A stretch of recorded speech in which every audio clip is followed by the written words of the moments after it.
Саламатсыңарбы балдар? Бүгүн биз сабакта өзүбүздүн укуктарыбыз жөнүндө билебиз. Силер өз укуктарыңарды билесиңерби балдар? Азаматсыңар, туура айтасыңар. Силер зордуксуз, зомбулуксуз жашоого укуктуусуңар. Анда төмөндөгү видеону көрүп, өзүңөрдүн оюңар менен бөлүшкүлө. Ооба, балким ал туура. Анда мен тентекти бурчка коюп коем. Тарбия ала берсин.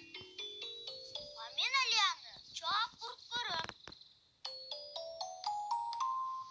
Ой, эмне кылып атасыңар? Көрбөй атасыңбы? Балдарыбызды тарбия алап атабыз.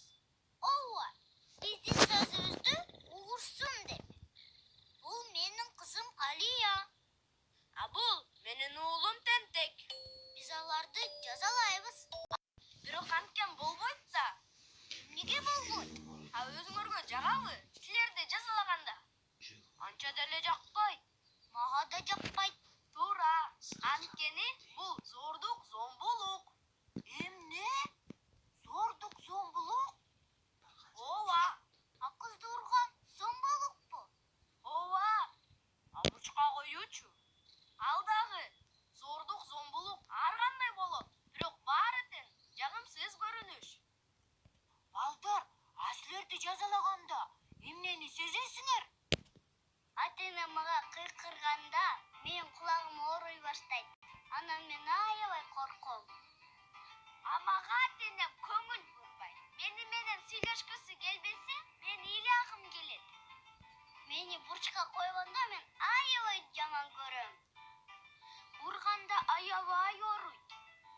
Мени кампага камап койгондо мен аябай корком. Сен жөнүндө унутуп кам көрбөсөң, аябай ыза болот. Кыйкырып эле уруша беришет. Мени ата-энем так жакшы көрбөйт деп ойлойм.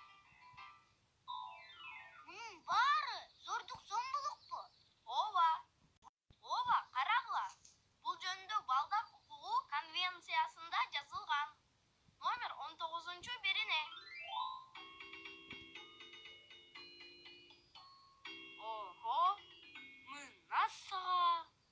Бирок чоңдор айтышат-ку, эгер балдар сөз укпаса, аларды урушуш, жазалаш керек деп. А мен ата-энем эч качан андай кылган эмес. Чын элеби? Ооба, алар айтат, балдарды башкача тарбияласа болот деп. Кантип? Мына карагыла. Балдарга камкордук кылыш керек.